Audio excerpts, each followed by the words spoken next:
Diagnosis according to Zhang Fu organ patterns, spleen yin deficiency.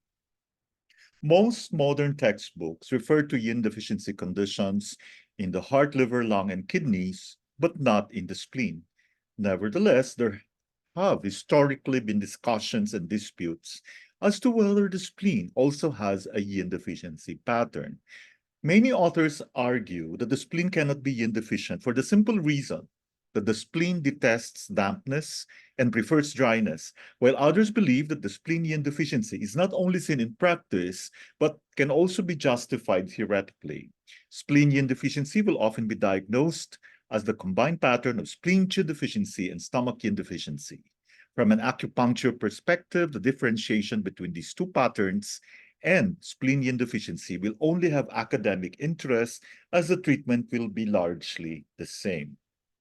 Spleen yin deficiency can arise through chronic overexertion, and excessive consumption of hot, spicy food and medicines can injure the spleen yin.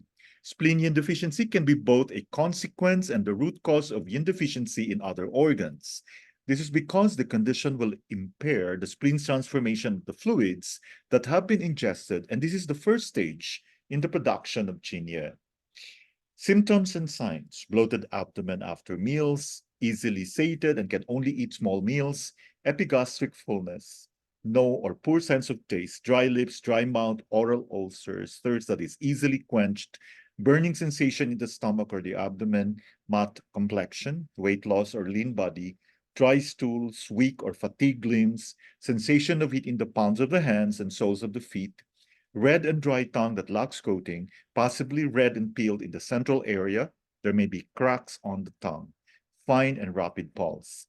Key symptoms: dry mouth and lips, easily sated, the central area of the tongue is red and lacks coating. Treatment principle: nourish spleen yin. Acupuncture points: we can choose from spleen 6, Ren 12, stomach 36, and bladder 20. Needle technique is tonifying. Spleen 6, Ren 12, stomach 36, and bladder 20, nourish spleen yin. A person who is spleen yin deficient should avoid eating food that is hot and spicy. They will benefit from eating food that has a slightly sweet flavor, but they must also be careful that they do not create dampness. This is a fine balance because spleen yin should be moistened and nourished, but as this is a spleen deficiency condition, dampness can easily arise. Spleen yin deficiency can be caused by stomach yin deficiency, stomach fire, kidney yin deficiency, lung yin deficiency, heart yin deficiency, and liver yin deficiency. And this can result in stomach yin deficiency, kidney yin deficiency, liver yin deficiency, lung yin deficiency, heart yin deficiency, dampness, and food stagnation. To recap, let's discuss the etiology of spleen yin deficiency, excessive consumption of cold and raw foods which hinder the spleen, irregular eating and eating too much, excessive mental activity, prolonged exposure to damp, chronic illness injuring yin. Underlying or accompanying pathology: spleen qi deficiency, liver and or kidney yin deficiency, stomach yin deficiency. Signs and symptoms: poor appetite but with no desire for food or drink, poor digestion, sallow complexion, gnawing hunger, poor sense of taste, epigastric discomfort, dry mouth, dry lips, dry stools, hiccup, night sweats, tip of the nose may be red. Pulse is weak or floating and empty. Tongue is peeled with transverse cracks on the sides.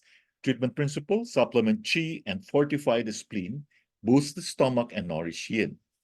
Acupuncture treatment: Ren 12 to fortify stomach and spleen, spleen 3, this is the source point of the spleen, spleen 6 to nourish yin, clear empty heat, bladder 21 to supplement the stomach and spleen qi, stomach 36 to boost spleen, stomach qi, kidney 6 to nourish yin, clear empty heat, bladder 20 to supplement spleen and resolve dump. Needle with supplementation. Thank you for your attention.